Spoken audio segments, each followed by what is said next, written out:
Bismillahirrahmanirrahim. Assalamualaikum warahmatullahi wabarakatuh. Jamaah kaum muslimin muslimat rahimakumullah wa hafizakumullah. Beberapa kemuliaan yang akan diterima oleh para muazzin atau orang-orang yang mengumandangkan azan, mengajak dan memberitahukan kepada umat muslim yang ada di seluruh dunia ini bahwa telah tiba waktu sholat fardu, karena merupakan kewajiban bagi setiap umat Islam dimanapun berada untuk melaksanakan sholat fardu 5 waktu. Maka para muazzin itu menyerukan dan mengumandangkan suara azan lewat pengeras suara agar bisa didengar oleh warga masyarakat jamaah kaum muslimin muslimat dimanapun berada. Orang-orang yang mengumandangkan azan itu disebut dengan istilah muazzin. Para muazzin tersebut diriwayatkan dalam beberapa hadis Rasulullah sallallahu alaihi wasallam. Waqi meriwayatkan dari Abdullah bin Al-Walid, dari Muhammad bin Nafi, dari Aisyah radhiyallahu anha berkata, ayat ini turun mengenai tukang azan atau yang disebut dengan muazzin. Wa man ahsanu qawlan mimman da'a ila Allahi wa 'amila shalihan wa qala innani minal muslimin.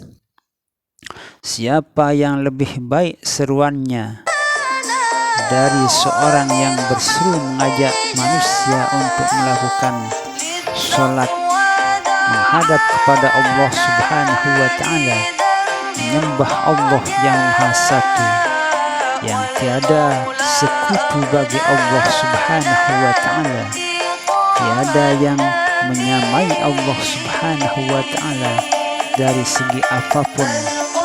Dari apapun yang kita perbuat, Allah subhanahu wa ta'ala tidak sama dengan siapapun.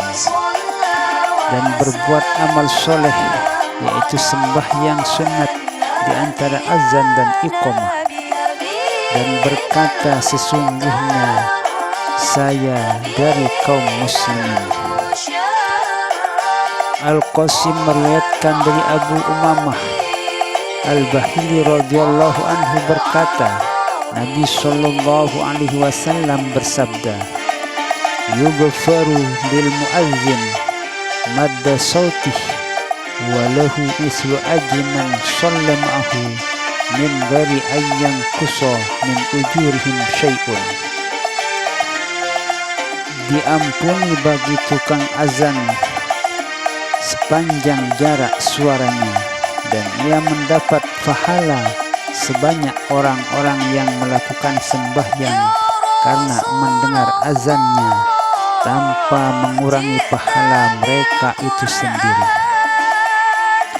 Abu Laits As-Samarkandi meriwayatkan dengan sanadnya dari Salamah bin Qirar dari seorang penduduk Syam berkata, seseorang datang kepada Nabi sallallahu alaihi wasallam dan berkata, beritahukanlah kepadaku wahai Rasulullah sallallahu alaihi wasallam amal yang dapat memasukkan aku ke dalam surga.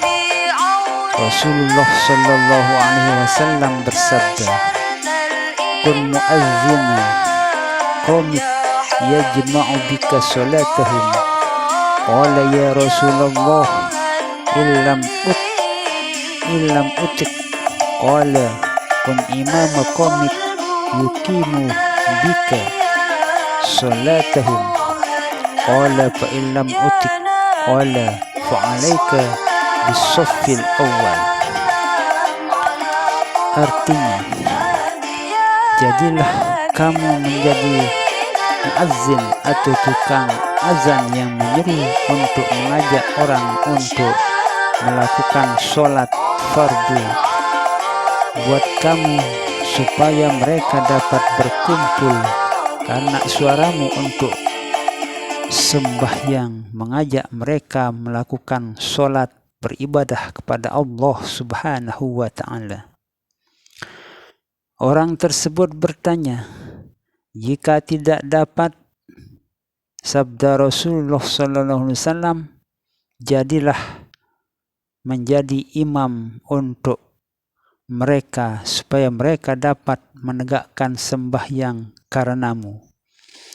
Orang itu bertanya lagi, jika tidak mampu untuk menjadi imam, Nabi SAW menjawab, jagalah saf pertama dalam setiap sembahyang. Di dalam hadis tersebut menjelaskan kepada kita bahwa kita ingin menjadi seorang muazzin karena ingin dimasukkan nanti ke dalam surganya Allah Subhanahu wa ta'ala. Namun kalau kita itu tidak bisa melakukan atau mengumandangkan azan karena suara kita itu tidak sehebat suaranya orang yang kita dengar, tentunya kita akan malu untuk mengumandangkan azan. Maka kita berusaha untuk menjadi orang yang bisa menjadi imam bagi para jamaah tersebut.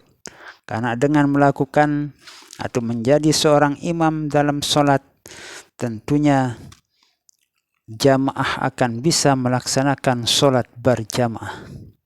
Namun kalau kita tidak bisa dan tidak berani menjadi seorang imam dalam sholat karena tidak terbiasa, maka peringatan Rasulullah SAW yang ketiga yaitu jagalah saf yang pertama. Artinya bila kita ikut dalam sholat berjamaah, maka hendaklah kita itu berada di saf pertama dalam sholat berjamaah tersebut.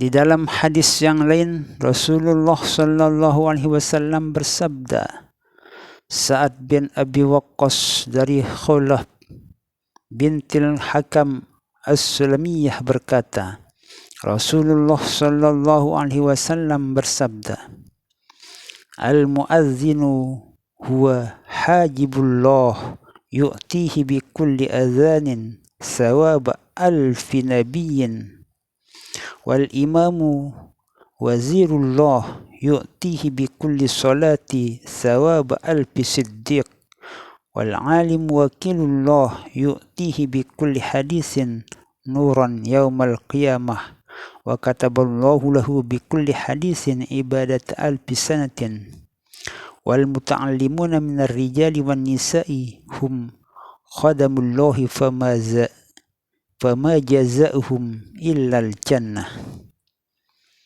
Artinya,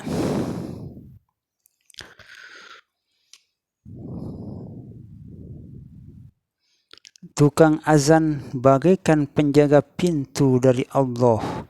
Allah memberinya untuk tiap azan pahala 1000 nabi. Begitu besar pahala orang yang memandangkan azan atau yang disebut dengan muazzin akan memperoleh pahala 1000 nabi. Dan imam sebagai menteri atau wazir, Allah memberinya untuk setiap sembahyang pahala 1000 siddiqin. Dan orang yang alim atau seorang guru adalah sebagai wakil Allah. Sebab para guru itu adalah menyampaikan hukum-hukum atau ilmu-ilmu Allah Subhanahu wa ta'ala kepada umat manusia. Allah mencatat untuknya, untuk tiap hadis ibadat 1000 tahun. Dan orang-orang yang belajar, laki-laki dan perempuan sebagai khadam Allah, maka tidak ada balasan mereka kecuali surganya Allah nanti pada hari kiamat. Sungguh beruntunglah bagi orang-orang yang mampu untuk menjadi seorang muazzin, menjadi imam dalam sholat, menjaga shaf pertama, menjadi orang yang menyampaikan ilmu pengetahuan atau yang disebut dengan guru. Namun di dalam saat-saat yang sekarang ini, para guru itu sangat menyedihkan sekali, sampai-sampai guru-guru dihina-dina oleh sebagian orang. Para guru disakiti oleh orang-orang yang tidak paham terhadap mahalnya yang namanya ilmu pengetahuan itu. Kalau mereka itu yang mengajarkan anak-anaknya, tentunya mereka akan merasa berat dan sulit untuk mengajarkannya suatu ilmu pengetahuan.